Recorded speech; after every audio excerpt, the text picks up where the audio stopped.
Why did you want to be an astronaut? For me, it wasn't. I know some people say that they knew from a very early age that that's what they wanted to do, and that's awesome. But it wasn't quite that way for me. I think I was a little more practical about things, and I was interested in space flight, and I was interested in airplanes at a very young age. I can remember that from way back, and I think it was just a natural progression of things. Being interested in engineering, being interested in aviation and space, and it just kind of led me down a path into college and the military, and then in the Marine Corps, flying fighters, and then ultimately as a test pilot, and then to be lucky enough to get to come here. It just kind of was that next job that interested me, or that I had the prerequisites for, that I could try for, and it progressed such that I showed up here at the doorstep of NASA about 10 years ago. Not satisfied with what you were doing, looking for something else? Well, I think it's just a case of I've always been one, and I think that's fairly common in our office, is to kind of set goals for this particular, what you're doing this week or this month or this year, and then set goals, longer term goals, and it just seemed like all those different interests all kind of coalesced to what would be described as the job description for an astronaut. And so I think naturally it just progressed to that point, and obviously I was lucky enough to get to be chosen to come here. I'm going to take you to the other end of that story. Tell me about your hometown and what it was like to grow up there. Well, I grew up in Appalachia, New York, which is a very, very small town in the southern tier of upstate New York. And I mean, it was just a wonderful place to grow up. It was a very small town. It was fairly rural. I had a lot of close friends, played sports, downhill skied, did all the things that I think most folks from that part of the country do, and really enjoyed it. It's a great place to be from, and I always look forward to getting back there. Do you have a sense of how the place and the people who are there really contributed to making you who you are? Well, I always kind of felt like I needed to give something back to the, you have this sense of service to the country, and I don't know where it came from, but I had that from a fairly early age, that I wanted to do something for the country, serve the country, and the military seemed like the best way to do that. And I think you see that from the people that I grew up with, that they're very patriotic and love their country, and I think it just carried over to a degree in me personally, and then the mutual benefit of getting to fly airplanes for the military was just a great experience. Do you get to make out your hometown from orbit? I've seen it a few times. The weather in upstate New York can't always be, or isn't always cooperative. It tends to be cloudy there a fair amount of the time, but I've seen it a few times on my previous flight. Take us from that point, from high school and on, and what were some of the highlights, you think, in your education, your professional career, and your military career that ultimately led you here? Well, I think the first big decision, I think, was the combination of going to school on a Navy ROTC scholarship. So I actually was a Marine option, as the Marines are part of the Department of the Navy. Both Marines and Navy officers can go through the Navy ROTC. That was obviously a big decision, and then taking engineering in college at Tulane University was probably the other major milestone that kind of led me down that path to be a pilot and then a test pilot. What gets a kid from upstate New York to Tulane? Yeah, that's a good question. I get that a lot. I think it was as much maybe seeing another part of the world as anything, and I think the other part of it was I was hoping to get somewhere where it was a little warmer in the wintertime. So those are probably the two biggest things. And New Orleans intrigued me. It was, it's just something totally different than what I grew up with, and it ended up just being a wonderful place to go to college. So you go to college on the ROTC scholarship, studying engineering. That's correct. Studied engineering. I had a great professor, Dr. Robert Bruce, who kind of was, that one person in academia in college that really pushed me. He was a structural engineering instructor, professor, and just really enjoyed civil engineering while I was there. And because it would have been easy to do something different. Engineering is a fairly challenging degree, and then with all your other competing priorities with ROTC and just college life in general in New Orleans, as you might imagine, you were pretty busy. But it was I really enjoyed it, and getting that degree paid huge dividends down the road, because that's what got me into test pilot school, is having an engineering degree. Not only being a fighter pilot, but having that degree as well. But that's not your first stop when you got your degree in the Marines. No. So then, once we graduate, we're commissioned as an officer in the Marine Corps, and then I was off to Quantico, Virginia for several months of what they call the basic school in the Marine Corps, which really means every Marine officer is a ground/infantry officer first, and then once you finish that school, then you're afforded the opportunity to go do what you intended to do, your discipline, whether it be a tank driver, an airplane driver, an infantry officer. So I spent some time in Quantico, and then after that was on my way down to Pensacola. And flight school was a long process. It was Pensacola to start with, and Corpus Christi, Texas, where I actually started flying airplanes. And then I finished up flight school in Meridian, Mississippi, in jet training, and got my wings in 1991, and then was off to the West Coast to fly F-18s. And I spent several years out there operationally flying F-18s in the Marines. They finally got you off the Gulf Coast. Yeah, for little did I know I was going to be back. Well, and take this through the last step of that. You're a Marine officer now, and how did you end up astronaut? Yeah, I get that a lot too, because everybody kind of wonders, well, how did you end up there? And I had flown operationally in a F-18 frontline F-18 fighter squadron for it was a better part of 4.5 years, and a couple of my commanding officers, while I was in that particular squadron, had said, you ought to consider test pilot school, with the engineering background. And I said, asked them a lot of questions about it, and they knew that I had some desire, that I considered being an astronaut, and they said, that is probably a way to go. And so I kind of looked into it and applied to test pilot school, and was accepted at the Navy Test Pilot School, which is in Patuxent River, Maryland. And so in 1996, I left the West Coast. At that time, I was at Miramar in San Diego, and went to test pilot school for a year at Patuxent River, Maryland. The one thing they don't tell you about test pilot school is that after being out of college for 8 or 9 years, it's like going into an intensive aeronautical engineering master's program. So it was a little bit of denial there for the first few months getting back into the academics, but a very rewarding experience. Got to fly a number of different airplanes over the next year, and then once you graduate from test pilot school, then you become an operational test pilot for typically a 2 to 3 year tour. And I stayed in Patuxent River and was involved in several F-18 flight test projects, as well as flying the new F-18 Super Hornet. So it was a great experience, loved living there. It was actually the closest I'd been to home in my entire military career, so that was nice as well. And it was while I was there as the operations officer for the test squadron that I had applied and then subsequently gotten picked to come down to NASA. And you got here and have taken a job that, not unlike test pilot, has its own share of risks, albeit maybe slightly different ones. Mm-hmm. But Doug, what is it that you think that we're getting or learning as a result of flying people in space that makes that risk one worth taking? Well, I think you see a number of benefits. I mean, all this technology that we gain from spaceflight has become such a fabric of our lives that it's just incredible to see, and that alone, in my mind, is worth the risk. But just to explore, low Earth orbit, to explore that next, the moon as we did before, is well worth the risk of a single person or a few people.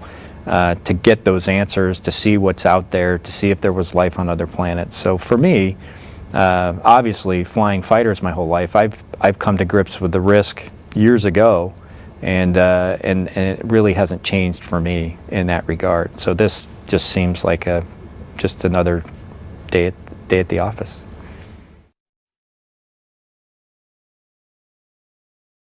You are one of 4 crew members on the final flight of Space Shuttle Atlantis. Doug, could you give me a summary of the work that's planned on STS-135 and what your jobs are going to be? Well, obviously my position in the crew is as the pilot, but primarily we are trying to get the station in a position where it can last without being resupplied significantly for over a year. So we are taking up a fully loaded MPLM, multi-purpose logistics module, to supply station for that amount of time and to keep things rolling as far as that goes. Now, you guys are going up with only 4 astronauts on board Atlantis. Why just 4 this time? Yeah, that's a great question. We haven't flown a 4-person crew since STS-6. So we obviously don't take this lightly, but the combination of a couple different things kind of drove the crew size to that number. The primary one being that, since return to flight, STS-114, we've had a shuttle in a position where it could provide a rescue for the previous shuttle if there was a problem with the heat shield that we discovered on orbit. And obviously, being the last shuttle flight, we don't have that option. So in order to facilitate a potential rescue scenario, we have to come down on Soyuz rockets. And after some consideration, we would have to stay on the order of 3 months for the first person, up to a year for the last person by the time we come down. So 4 successive Soyuz flights would bring down 1 person at a time over the course of the following year that they declared a rescue. You're saying if you had a larger crew, it would take longer to get everybody home. Yeah, it just adds to that, and I think most folks are comfortable with allowing a crew member under those particular circumstances to remain in space for a year. But once you start pushing things out beyond a year, that requires a lot more consideration and thought.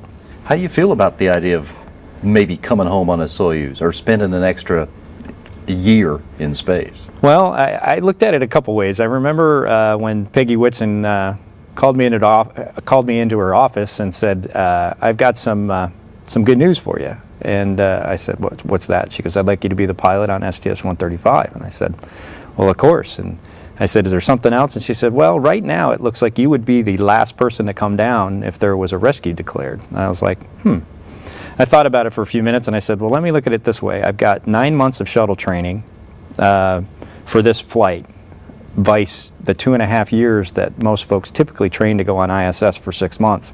So I told her, I said, well, it's a bargain at any price, so I'll take it. Yep. So in this rescue scenario, you'd be the 4th of 4.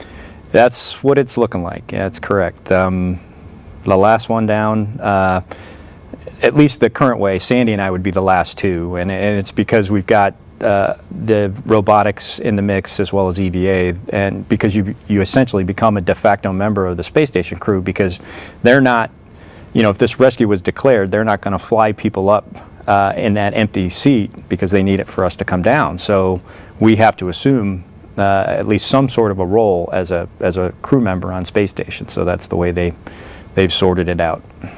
Now, you have been to the space station before. All 4 of you have been there. That's of course, correct. Sandy has had a long duration mission there. Mm-hmm. Has that experience among the 4 of you been helpful as you prepared for this flight? It has been invaluable. Sandy is, she's amazing. She flew a shuttle flight back in, I believe, 2002, STS-112. And you would not have known it's been 8+ years since she's flown. It's just amazing what she remembers from that flight. And then the additional space station expertise has just been, I mean, it's been great because there's not that concern that if, no kidding, if this rescue scenario happens to come into play, and obviously the likelihood is extremely small that would happen, Sandy would jump right into the role of our continuing instructor while we're on space station, because obviously living there for 6 months, she knows all the ins and outs. Obviously it's changed slightly since she's been there, but the general philosophies on how the station operates, the science, the experiments, as well as just the day-to-day things that you need to do on space station, she's been invaluable, kind of offering her insight as we've gone through this training. And it's not like you and Chris and Rex don't have any experience at it. Yeah, that's true. I mean, we've all had missions to the space station, and it does feel a little different this time. And there was a lot of that unknown on my first flight, where you just didn't know what to expect getting to the space station, and then how you'd fit into the whole crew mix. And I think that part of it definitely feels a little easier this time, having been there once before. What are you looking forward to seeing on the station when you get back there? I'm sure this is an answer that a lot of people probably give you, but it's got to be the cupola. Just the pictures that I've seen out of the cupola have been unbelievable, and knowing, having been in space before and looking out a window, there's no camera that can capture that vividness, just the stunning views that you see out the window. So with the cupola having unobstructed views of the planet and the space station, that's probably what I'm looking forward to the most, just getting in there and hopefully having 5 minutes to look out the window without having to do something else. You and your crewmates are bringing up, well, a shuttle full of supplies to the International Space Station. Give us a sense of the kinds of things. What kind of cargo are you guys bringing up to orbit? We are bringing up the multipurpose logistics module Raffaello, and about, the number changes, it seems like weekly, but roughly 16,000 pounds of material. That would include food, on the order of a year's worth of food for the ISS crew, spare parts, replacement parts, some scientific experiments. We're taking up, I think the latest number is 8 mid-deck payloads, 3 sets of mouse enclosures, so 24 mice that we're doing studies on with regards to osteoporosis. So you name it, we're taking it up there. And obviously this is to just put the station in its best possible stature for the post-shuttle era, so that from a large supply standpoint, it is taken care of, and as far as replacement parts, it's taken care of at least for the near future. As you said, some of this is coming up in the mid-deck. The bulk of it is going to be inside the MPLM. That's correct. MPLMs used to get docked to the underside of the Unity node, but now there's a permanent module there. Yeah. Does the fact that that's out there now create any changes for the way the robotics operation will be to install Raffaello now on the underside of Node 2? Not a significant amount. It is going to be in all your camera views because it's going to be right next to Raffaello when we install it. But generally speaking, it actually ends up being, I think, a little closer to the shuttle. So it's, from that respect, it's not a significant difference as far as the installation robotically, but it's definitely something we have to pay attention to because the clearances obviously are much smaller. It's something new that may be in the theater of operations. That's right. This mission also features one spacewalk on Flight Day 5, but unlike previous shuttle flights, on this one, station crew members are going to be going outside. What's the reason for that assignment? Well, I think it's a couple things. One, Ron Guerin and Mike Fossum have done EVAs previously, and coincidentally together on STS-124. So they have a significant amount of experience. I believe they did 3 together on that flight. That being one, and the other, we kind of fall back on the same thing. We are a 4-person crew, and we had about 8 or 9 months to prepare for this mission. And just from a preparation standpoint and the other things that we had to do regarding training, we just kind of thought that that was a better way to do it and spread the load around the entire docked crew rather than just place it all on the shuttle crew, because typically you have 7 people, and we could have had 2 people concentrate primarily on EVA, whereas on this flight everybody has to attend almost every training evolution that we have. However, it's not to say that we're not going to be deeply involved with the EVA. Sandy and I will be providing robotic support throughout the EVA, and Rex is going to be the IV for the EVA, so the quarterback for the EVA.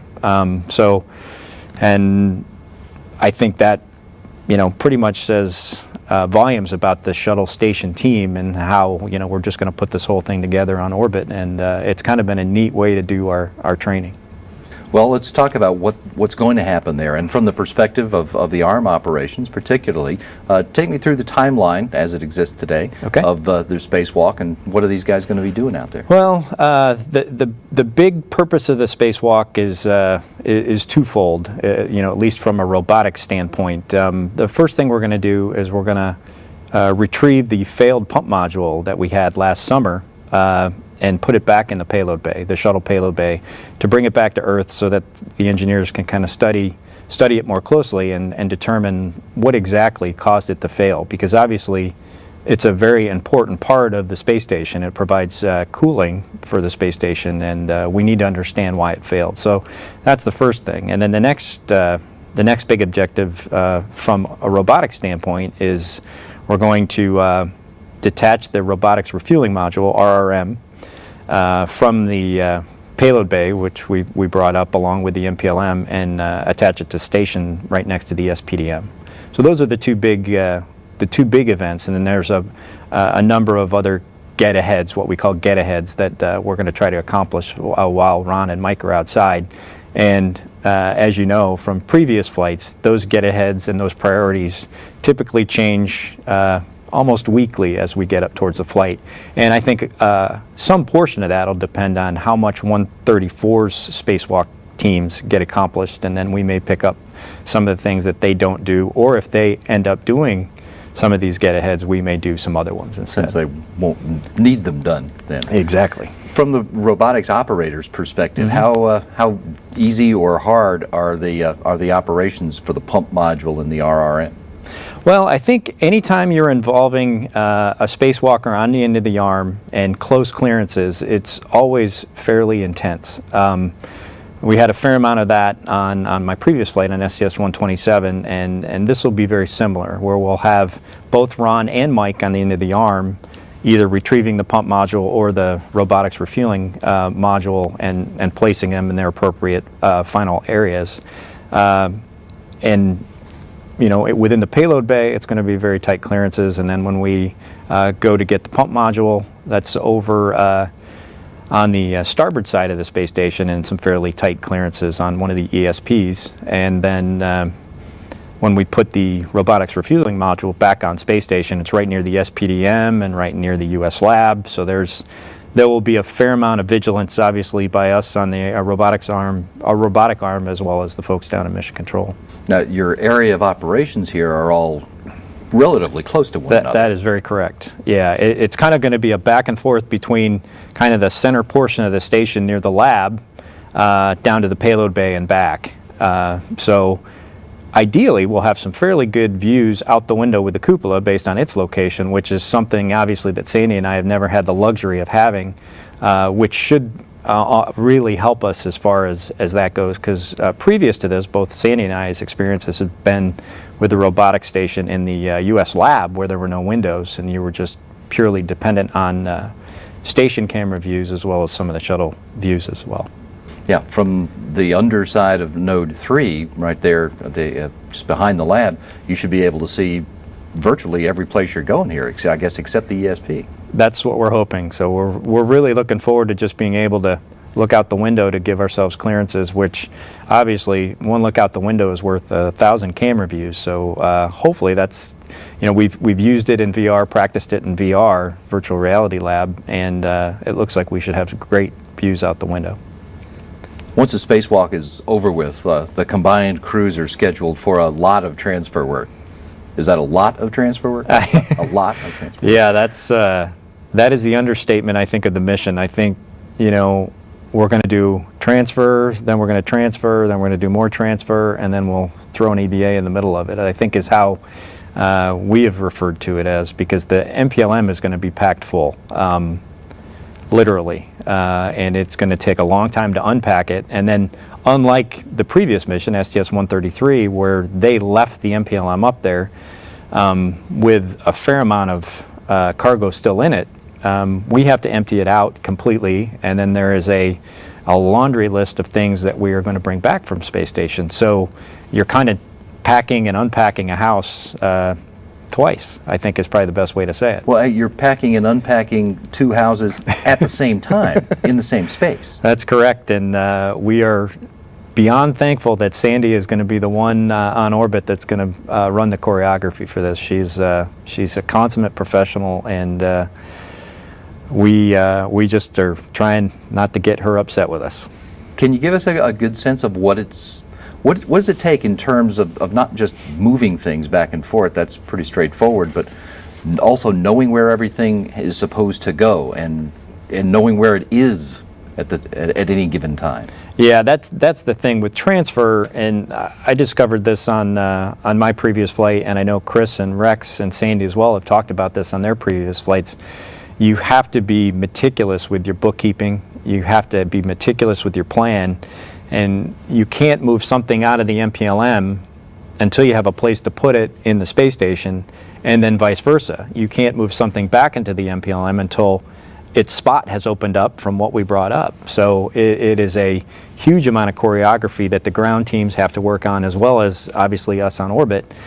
Otherwise, you're going to have these huge traffic jams in the middle of the space station, and we don't have the room for that. So it's got to be very well organized, and I can't think of anybody better to do the bookkeeping and organizing than Sandy. Guess you got to be prepared not just to follow the script though, but to deal with to ad lib if it's called for. I think so, and Sandy has a great plan as far as where we can temporarily stow things as we move things back and forth, as well as what we need to do in the mid deck, and it will require a little bit of ad libbing. It may require some working after hours. It may require some extra game planning at night before we start the next day to kind of figure out how we want to attack this every day, because it is literally a mountain of things that we're taking up to space station. And when you're done with all of that, when the joint timeline is done, the four of you are going to mark a milestone with the last undocking of a space shuttle from the International Space Station. Anything special on the plan for the undocking operation itself? I think generally speaking, no, but I probably wouldn't tell you if we had something. It wouldn't be a surprise. But generally, it will be a typical undock day. With a slight twist, our fly around is going to involve the station yawing to one side, 90 degrees to one side. So when we do the fly around, rather than over the center portion of the space station, we're going to go over kind of the long axis of the space station and get some views that we haven't seen of the space station in a very long time, if ever. And this will also help folks on the ground be able to document any specific areas of interest or micrometeorite damage that the station has had as we move forward into the post-shuttle era. So it should be that in and of itself should be a fairly unique fly around. For the man at the controls, does that change the fly around task much for you? It really doesn't. The profile is essentially the same, albeit your point of view with regard to station is 90 degrees different, but the profile is essentially the same. So it shouldn't change the procedures as far as on board the shuttle drastically at all. You're flying the same loop. Exact same loop, although the last we had talked about this based on the time required, and obviously our entire timeline is managed very closely, and it seems like this flight even more so because of the number of people and the amount of things we're trying to accomplish. We probably will not be able to do an entire 360-degree fly around. It would rather just be, at least as they currently plan, a 180-degree fly around, so the top half of the space station. Or the top side. Top side, yeah. Whichever it'll make a lot is. more sense when we do it. Is there going to be anything special you're going to keep your eyes peeled for during that last fly around and then that final separation? I mean, that view is unbelievable already. So I think that's just taking that view in one more time. I know we've sent back video of the fly arounds, and it's just incredible as the sun comes up and lights up the solar arrays. You can see the shadow of the orbiter on the arrays. It's a one-of-a-kind view, and I think for me personally, that's what I'll be looking at. And obviously trying to maintain all the parameters that we're required to maintain, and then, once again, all the other folks will be very busy doing other things too. But I think we'll be able to manage a glimpse or two at space station as we get ready to go. When you were assigned to this mission, it was going to be a rescue flight for the last space shuttle mission. Well, of course, the plans for that have changed. What was your reaction when you realized hey, I'm going to be on the last space shuttle mission? It's a mix of emotions. Obviously, you're excited. Any space flight is a great space flight, and the reality that this is the last flight in the program, I think sets into a degree. Obviously, the biggest thing is you're just count your blessings. You're honored. You're humbled.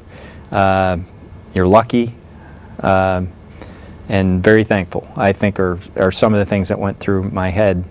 And then the reality of it set in that, all right, this is going to be a real flight, and we got 4 people and a lot to do. So I think, especially in the last few months, that's been the biggest challenge, is just trying to get all this together with only 4 of us. It's been very busy.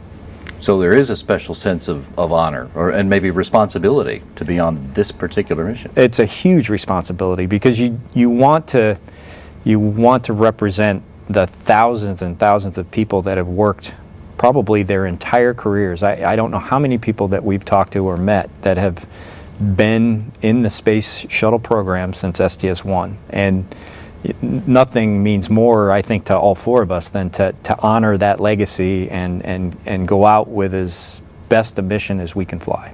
Well, as you know very well, the end of the program means a lot of changes at NASA, including people, layoffs, closing some historic facilities. What's your feeling about the decision that was made to stop flying these vehicles?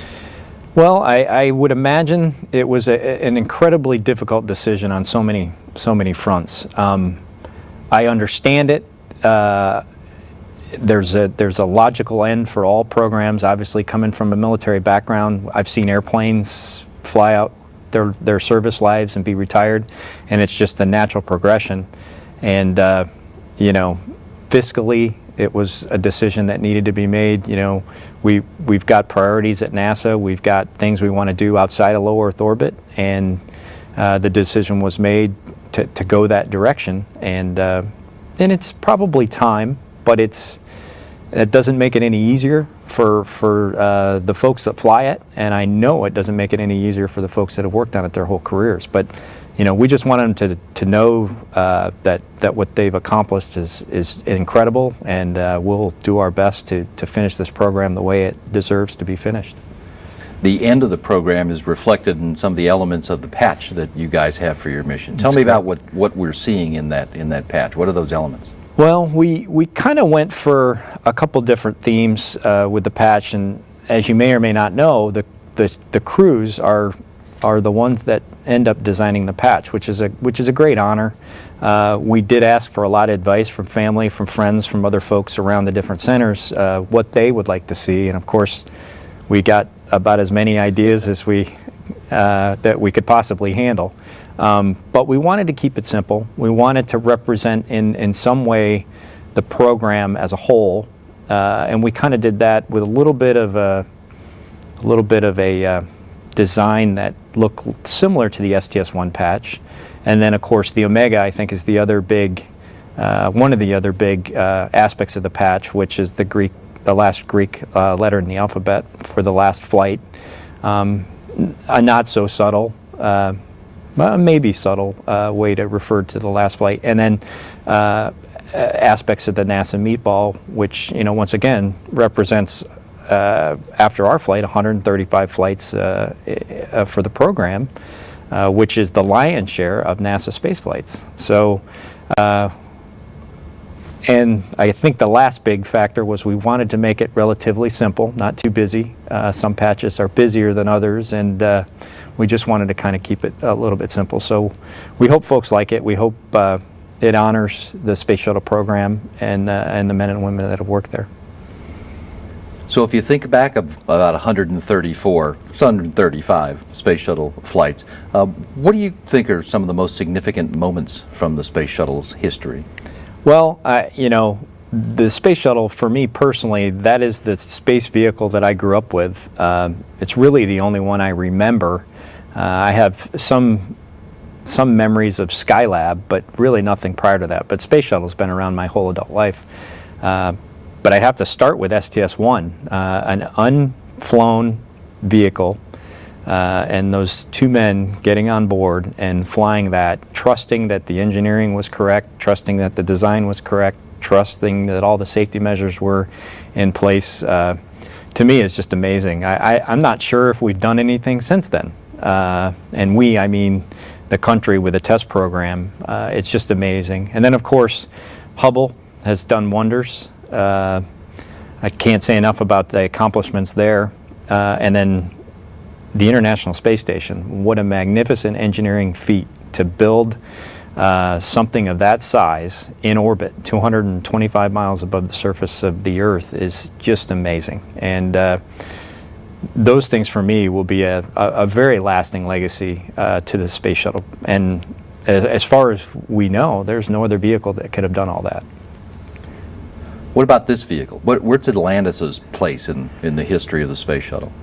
Well, I would like to think that Atlantis obviously will get, ideally, the last flight of the program. So in itself, that will seal its legacy. It's done a lion's share of work with regard to the shuttle assembly. It's done Hubble. It did the last Hubble servicing mission. So Atlantis will have a proud legacy as far as I'm concerned, and we're really looking forward to flying it. If you think about the work of the whole shuttle program on all of the orbiters, how is that work going to be remembered? Well, I think, you know, as I said before, you've got the lasting legacy that Hubble, you know, the pictures of our galaxy that would have never been seen, and you've got the space station, which will live on for many, many more years. So just in that regard, I think you've got a tremendous history. And then just to look at the engineering feat of building a winged vehicle that goes into space and does things robotically, it rendezvous with space stations, it carries up huge payloads of supplies, and then returns to Earth and lands on a runway. That in and of itself is a tremendous accomplishment, and I think it'll be a long time before we see another vehicle that does all those things. As far as the International Space Station is concerned, what kind of station would we have today if we hadn't had space shuttles to build it with? Well, you think about it. I mean, the space station brought up all the major components with very few exceptions. And there's probably a way we could have built the space station, albeit we'd probably be in the very early stages of construction had it not been for the shuttle, because we could bring up huge trusses, the solar arrays, all the modules, for the most part, all came up in the shuttle payload bay. So I'm thinking somebody somewhere is smart enough to figure out a way to put a space station together without a shuttle, but I think it would have taken almost an immeasurable amount of time to put it together, given everything else that we know. After STS-135, it's going to be up to spaceships from other nations and probably from private industry to get crews and cargo to the space station for the foreseeable future. That's correct. Right. As an American astronaut, how do you feel about the future of the International Space Station? Oh, I think the future's in great hands. You know, we've known about the end of the space shuttle program for quite a while now, and some of the best folks we have are working in the space station program, planning all these different vehicles and all the right kinds of supplies and all the right things that need to be put on orbit in order to sustain the space station. We have our Russian partners who are going to provide, initially, provide rides for our folks up to space station and back. And then the plan is for the commercial folks to pick up some of that slack in the very near future and continue flights to the International Space Station. So I think, you know, and if you add the Europeans with the automated transfer vehicle, the Japanese with their transfer vehicle, I think we're in really good shape.